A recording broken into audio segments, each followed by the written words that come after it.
欢迎大家来到我们新家的 Room Tour。OK， 那么看上一集的日式搬家之后，大家有什么想法呢？那么这一集我带大家来看一看我们的新家4室2厅2卫，150平方。好的，那么我们先从大门进门开始讲，这里是一个玄关，玄关的这一边呢就是厨房了。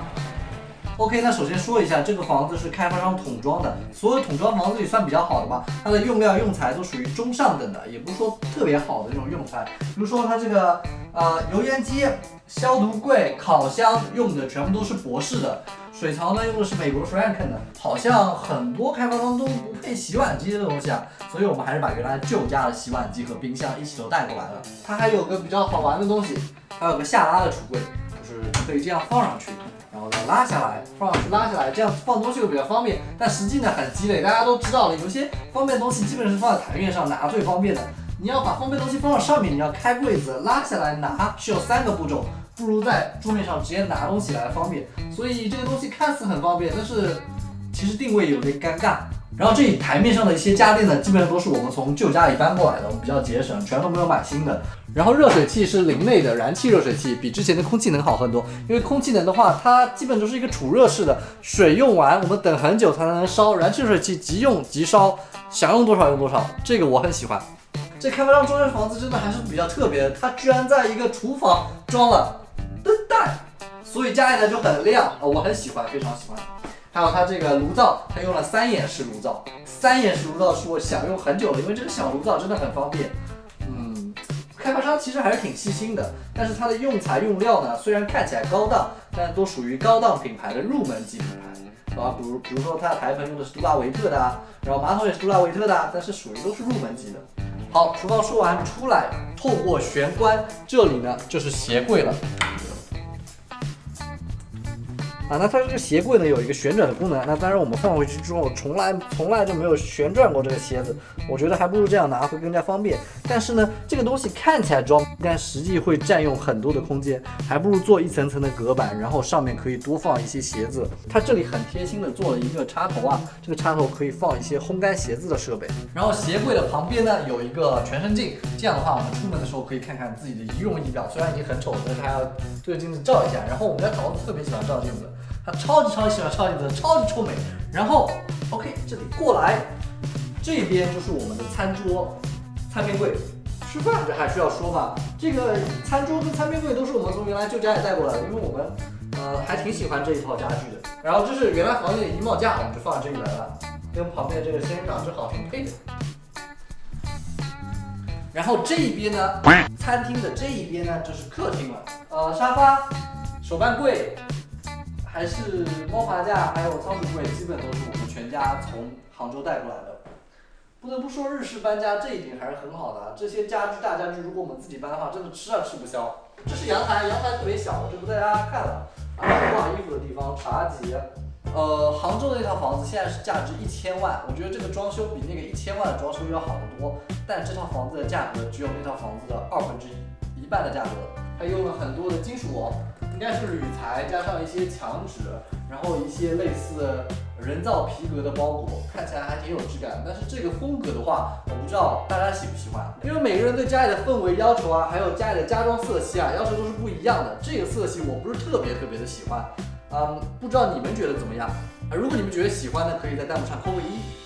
然后说几个特别的点吧，这个房子它称5恒系统，就是恒温、恒湿、恒氧、恒静、恒洁。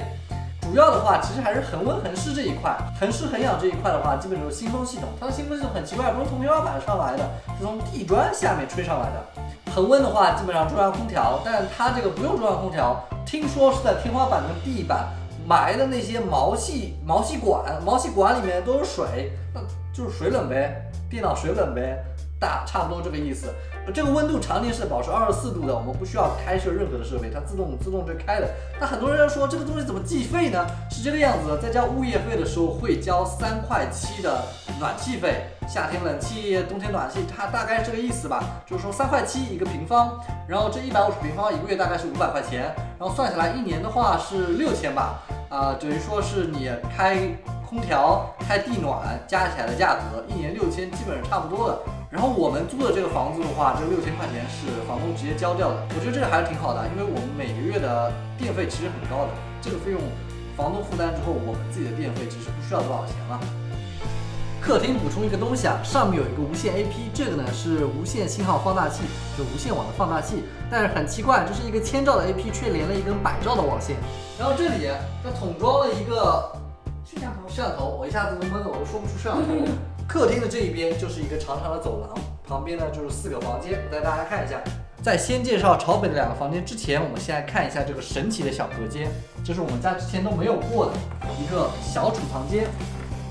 我们把一些工具类的东西呢，基本都放这里，还有我们出门的行李箱和一些小推车。然后朝北的2个房间呢，我们全部用作了仓库的作用。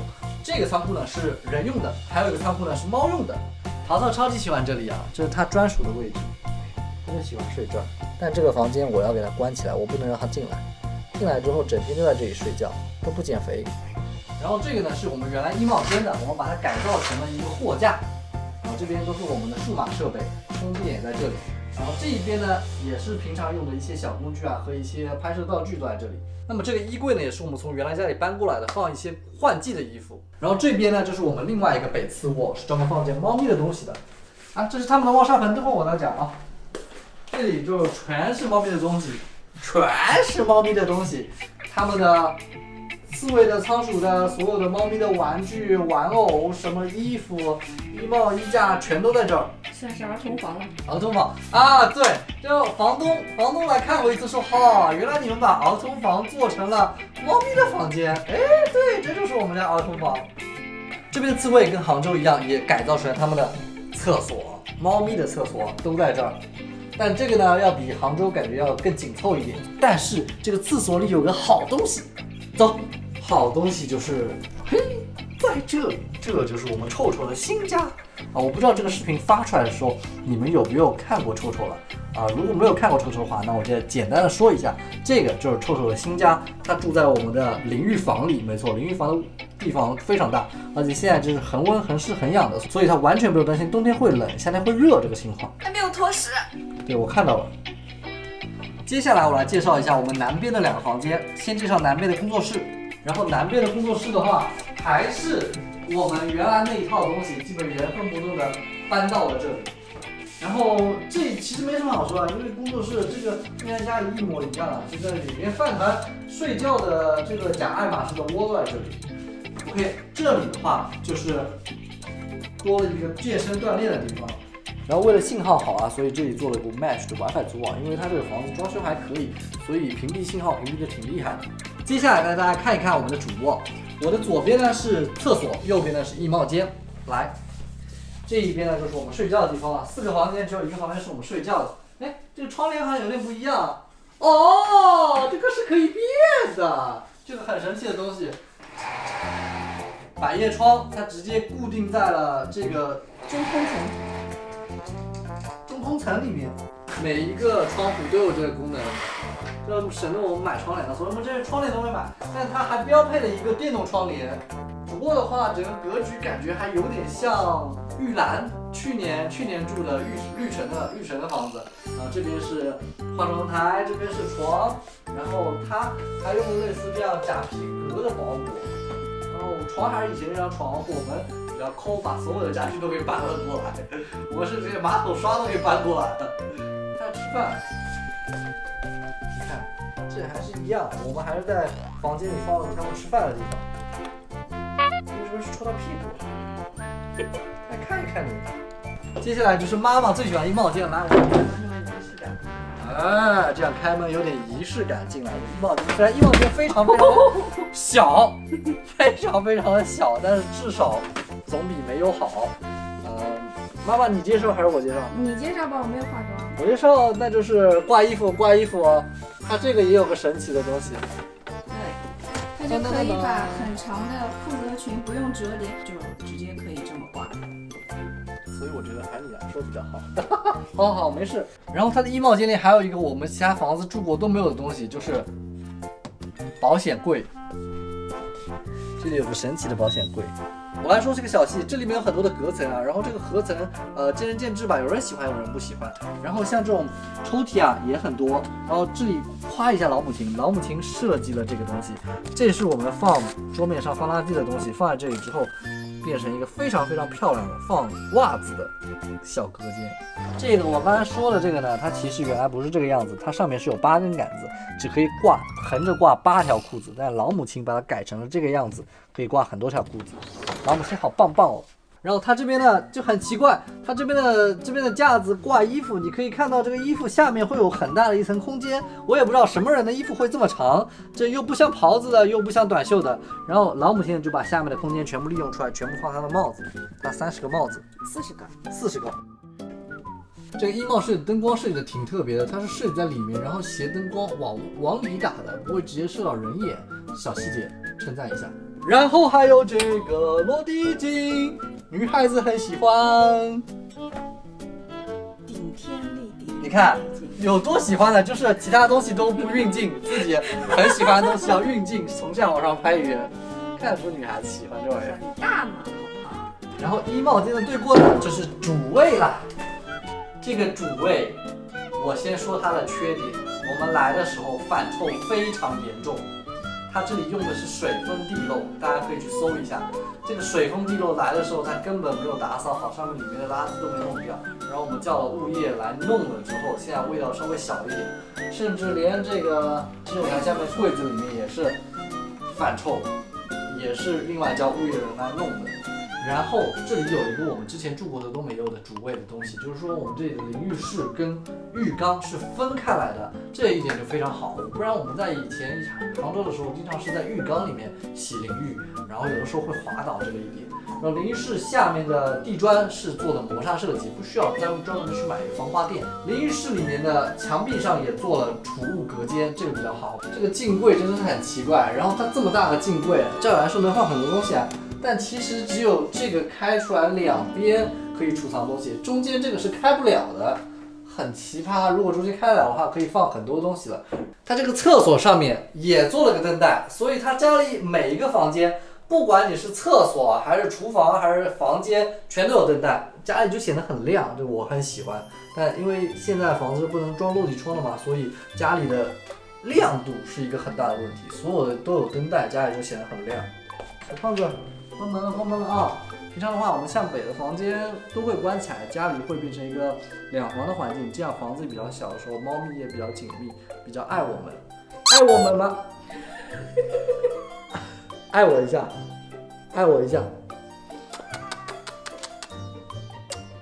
爱我吧，去吧，他爱我的走了。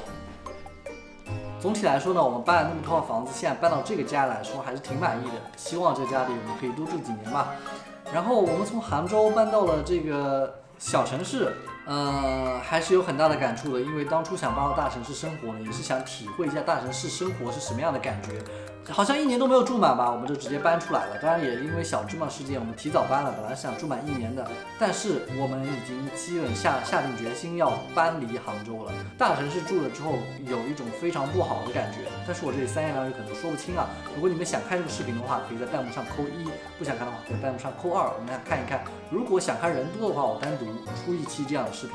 然后我们现在再说回这个房子吧，这个房子是我们现在住过现在的蛮特别的，它是什么科技住宅，很温很湿很养很静很洁。它出来喝水了，怪不得突然在这看。好，然后这个房子里的配置啊，其实还可以，不算说特别的高端，属于中高端吧，也还行了。我们虽然买不起这样的房子，但是我们也考虑说以后可以买这样的房子，所以我们选择去住不同的房子。这样的话住下来，我们自己也可以知道我们自己的需求是什么，以后在自己买房子的时候可以一下子戳中我们的需求，而不是说买房子之后感觉这里有问题啊，那边有问题，可能心里会比较膈应，因为毕竟自己花大价钱买的嘛。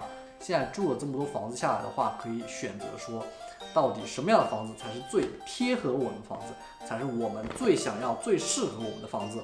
就是我们现在家里的情况就这样，我们希望可以多住时间长一点，因为对于我这个鼻炎患者来说，住到这个恒温恒养恒湿的环境下来，我的鼻炎好了不少，真的好了不少。我希望以后住长了鼻炎不要再发，因为发鼻炎很难受。没啥啦。那我们现在想的问题基本就是这么多了。如果大家对我们这个房子还有什么问题的话，可以在评论区告诉我们。然后我们如果下一次真的有机会出到说大城市生活跟小城市生活的区别的话，我们会在那个视频里面单独把你们列出来的问题再回答一下，好不好？那么这里就是音乐语音文，如果你喜欢我们的视频的话，一定要点赞关注。今天只有音乐，因为英文它没有化妆，所以它不想出镜，只有音乐。那么下次再见啦，拜拜！再见，拜拜，拜拜，再见，再见，拜拜。